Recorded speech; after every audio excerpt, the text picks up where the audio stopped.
Hello folks, so we're going to be working out an example for the bisection method here. So if you don't already know, the bisection method is a very useful tool in order to calculate the roots. For this question, we are told to find the roots of f at x for cos x plus sine x squared plus 1, and then plus 0.5 is equal to 2. We're told to calculate the roots here, given that on this interval 0, 2. What we know here is the bisection method is a very straightforward task. All you really need to do is you need to set up a chart method. But before you set up a chart method, you can actually go ahead and you can calculate the number of iterations you need in order to find a specified error of 7%. You can see how many times you're going to need to do the bisection method in order for this to actually complete. So there's a general equation. If you don't already know this equation, it's you just go ahead and you write it like this. So it's written like this. It's integers over xu minus xl. And I'm going to be explaining what all this means in 1 second. And then it's all over ln 2. So let me go ahead.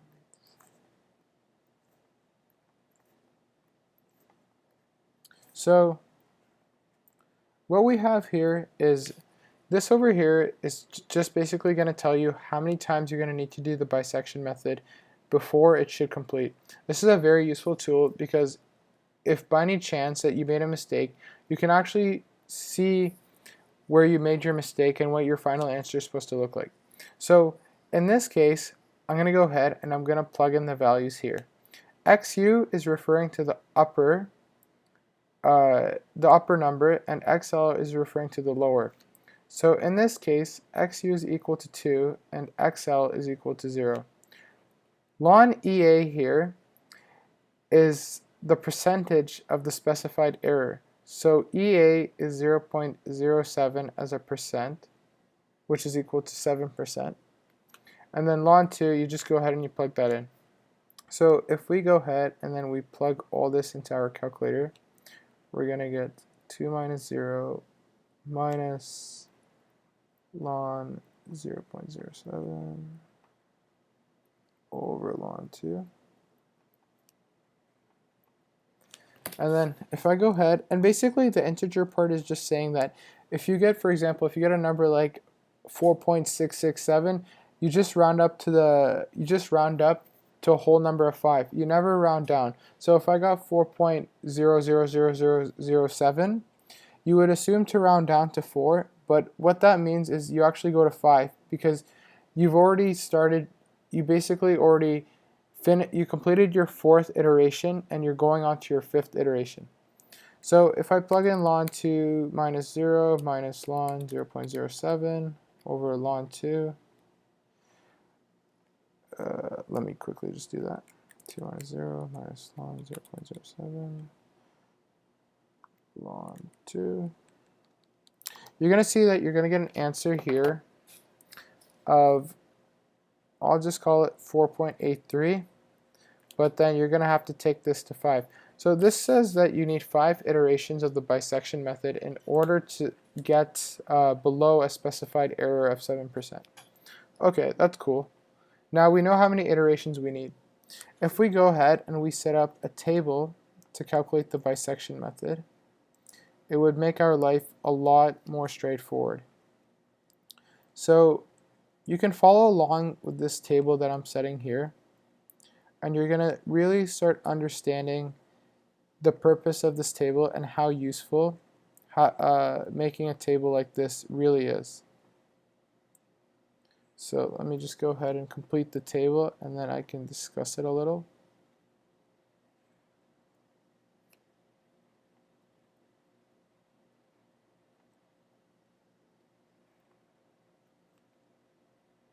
Okay, so I went ahead and I made a table. The first column here represents the number of iterations. XL represents your lower bound.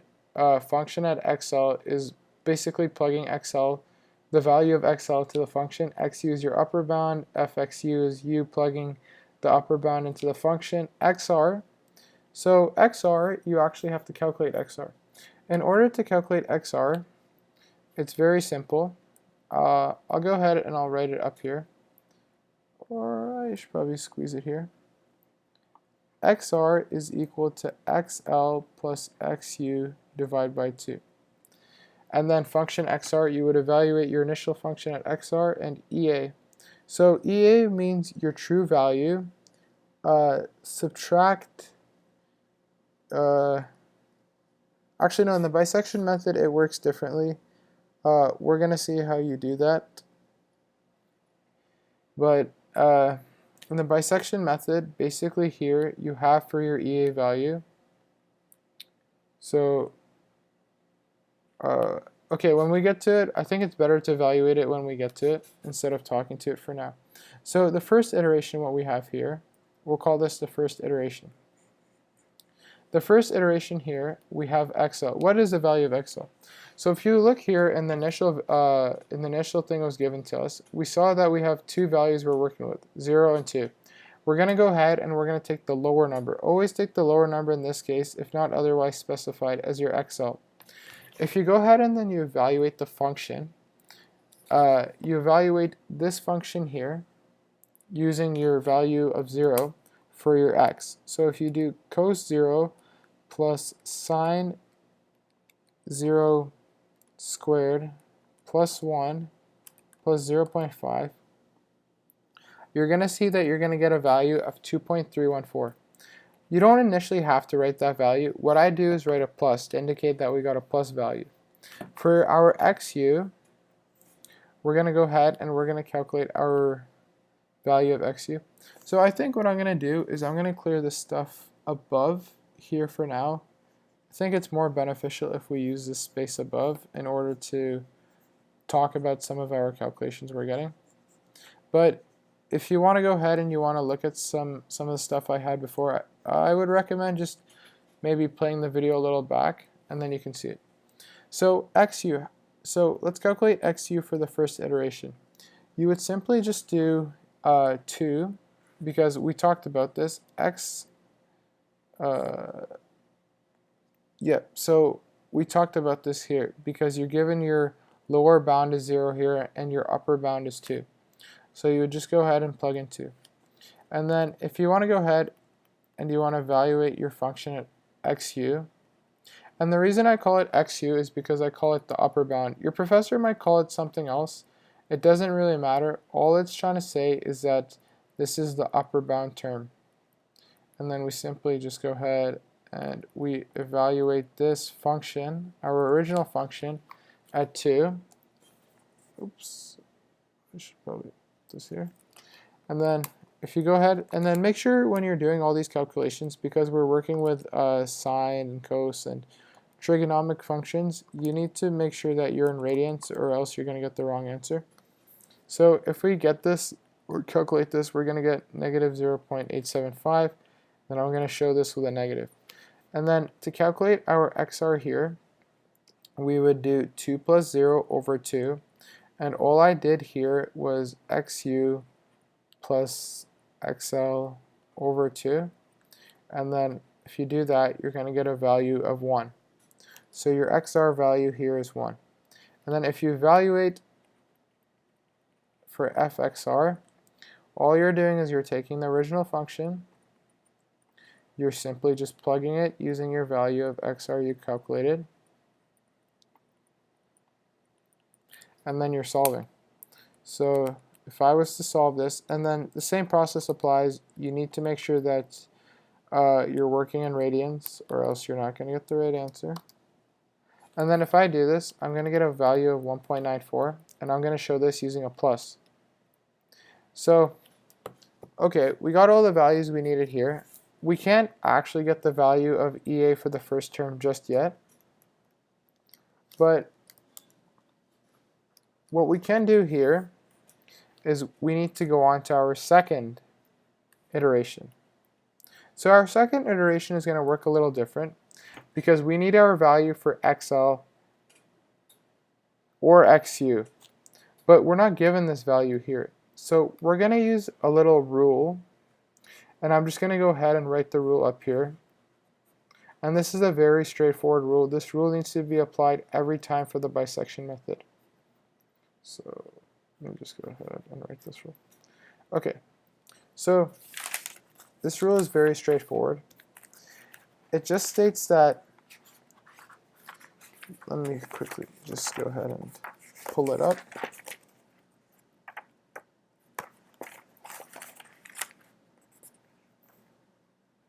Yes, okay. So this basically will tell you how you get your next term for your xu or your xl. So if you have xl multiplied by fxr is less than 0, then you would get your xu to be equal to your xr. Where if you have fxl times fxr is greater than 0, then you would get your xl is equal to your xr. And then if you have xl times fxr is equal to 0, you just end everything, and then that's your final answer. So in this case, if we go ahead and then let's work for the first iteration. If we go ahead, we multiply our value of xl. xl, we got a positive value. If you multiply a positive value by a positive value, so let me go ahead and change this a little. So if we multiply a positive value, so multiplied, a positive value, we're going to get a positive here. And then if you look here, a positive is indicating that it is greater than 0. So what this means is our new value of xl for the second, or our lower bound for the second iteration, is going to be equal to xr. And we see that xr here is 1. We're going to take our value of 1 and we're going to put it in for our second iteration for xl. And then you would go ahead and then you would evaluate the term for f at xl. If you simply just go ahead and evaluate this, you're going to get the same thing you got for xr. So you're going to know that it's a positive term. So that's very straightforward. But now let's talk, what about our value for the one we don't have? So there's no rule that indicates what to do there. And what you actually do is you just take your previous number you had before, and then you just simply go ahead and you write it again. You just get it like this. We had 2 here. You would simply just write 2. And then, you know, if you would evaluate this function, you get a negative again. And then if you work your xr here, for your second iteration, you would get 1 plus 2 over 2. And we know that this is equal to 1.5. So you would go ahead and then you would write 1.5. If you were to evaluate f at xr now, for our new value, we would go ahead and we would plug in cos 1.5 plus sine whatever, plug in all your values. And then if you plug in all your values for that, you're going to see that, let me go ahead and plug this in. So if you plug it in, you're going to see that you're going to get a positive number. I got 0.4625, and then we can go ahead and we can say that's a positive number. Okay, so we got that there, but now we can actually go ahead and we can do something a little more different here. We can go ahead and we can calculate our EA value. So I'm just going to free up some space up here. To calculate our EA value, we simply go ahead and we use an equation. If your professor didn't talk about this equation, I highly recommend memorizing this equation because it's very simple and it will work every time, and it's literally one of the smallest equations you're ever going to see in your life. So this is the equation here. So what this means is you take your old value of xr, so in your previous iteration. So in our previous iteration, it was 1. You subtracted, let me go ahead and rephrase that. You would take your new value, which is 1.5, subtracted by your old value, and then it's an absolute value, meaning it doesn't matter if it's negative or positive because we're dealing in percent.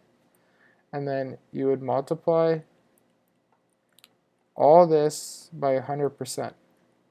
So if I go ahead and I pick up my calculator, I get my fingers working a bit, I'm going to see that I'm going to find a value of 33% here.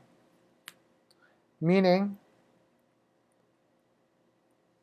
we have true relative percent error of 33%.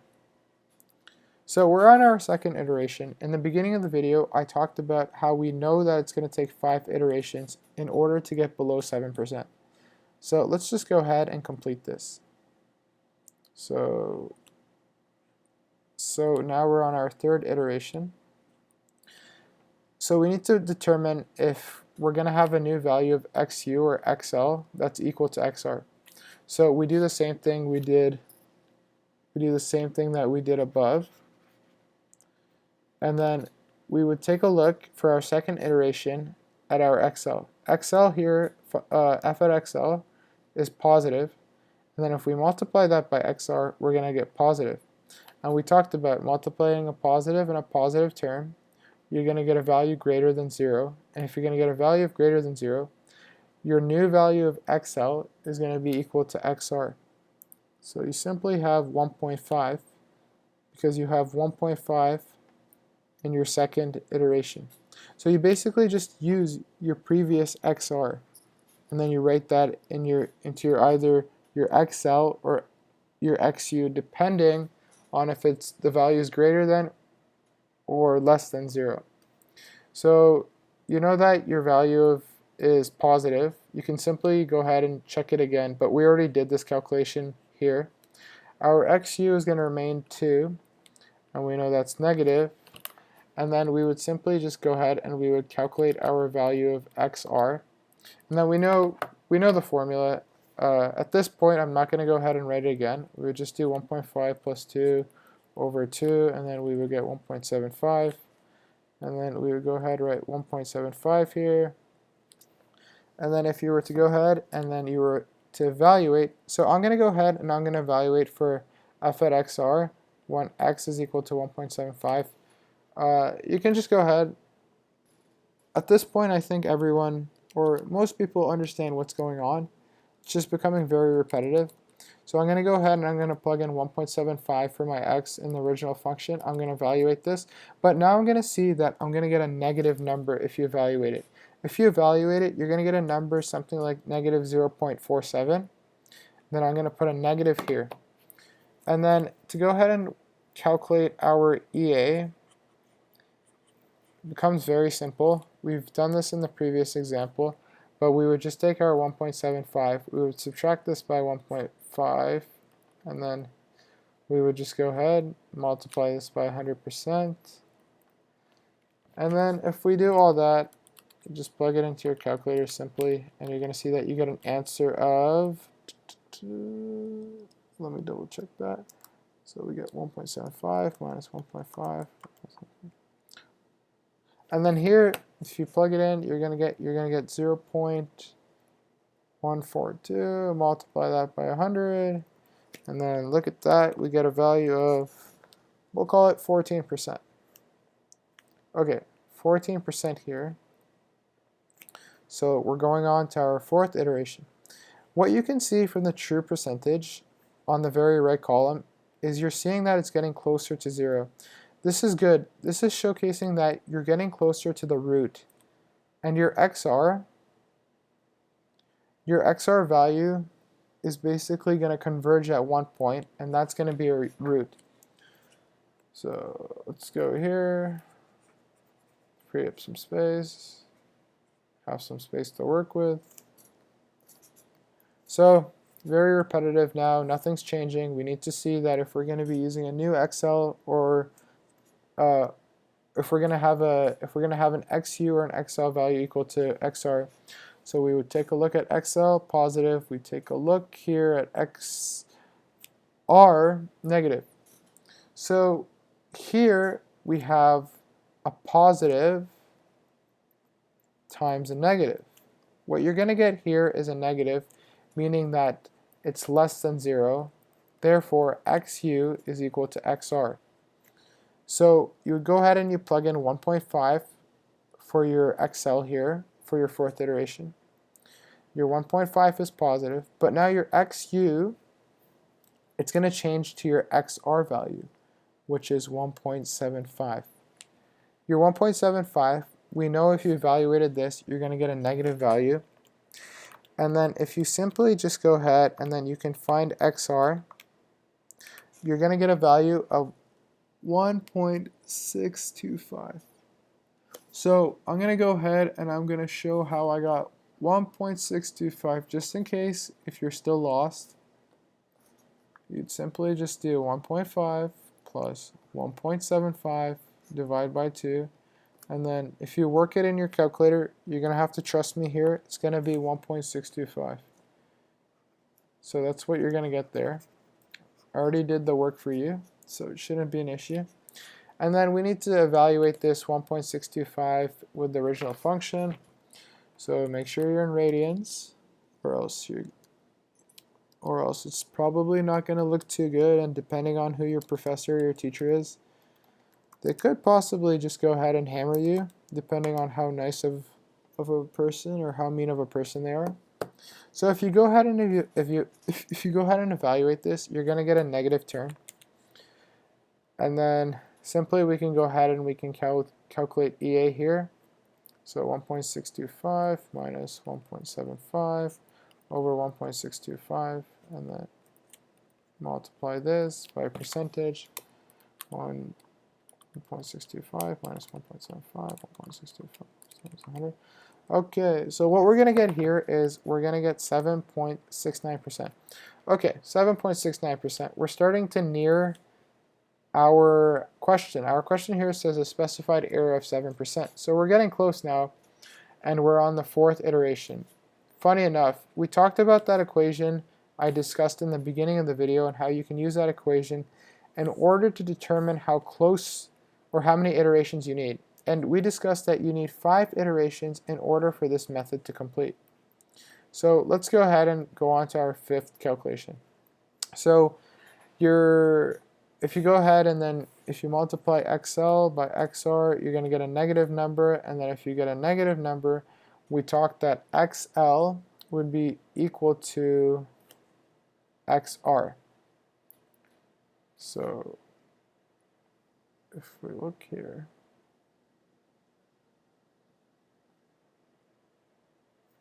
yes, so if you get a negative number, my apologies, I worded that a little wrong.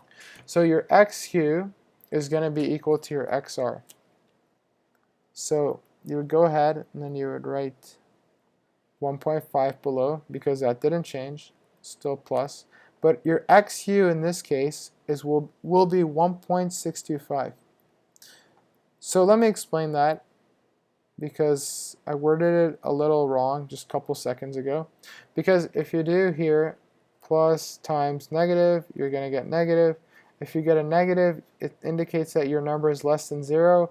And in that case, XU must be equal to XR. And in the previous calculation, XR was 1.625. So you would get a negative value here. And then you would need to calculate your new value of XR. And then I will go ahead and quickly write up some math for this. So you would go 1.5 plus 1.625 because it's just your upper plus your lower, divide by 2. And then if you go ahead and simply just use work your fingers a little, you're going to get 1.5625. And then if you evaluate the original function at 1.5625, you're going to get a negative number. And then here we're going to go ahead and we're going to calculate the percent error. So 1.5625 minus 1.625 over 1.5625, and then multiply this by 100%.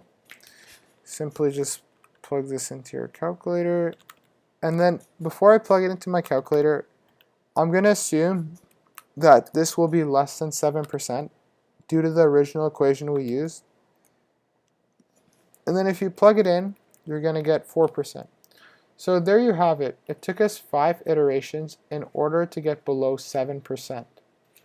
You can conclude here that your EA, meaning your relative percent, is less than your true percent. Your true percent here was given as 7%, and you got below 7%.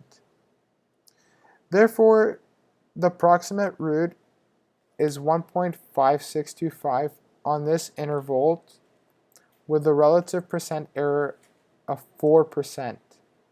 So I'm going to write this out. With 4% error,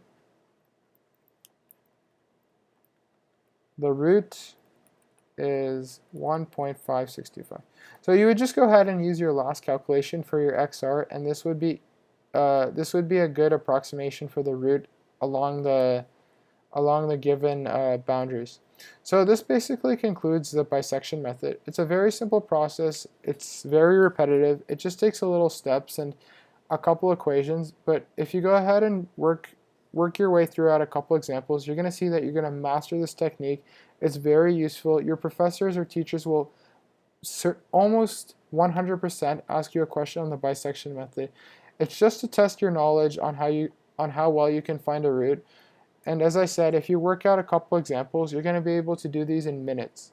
So I hope you enjoyed this video. If you liked it, please make sure to leave a like, subscribe. If you have any comments, just let me know. And if you want to check out more numerical method videos, please take a look at the playlist I have on my channel. Thank you for watching.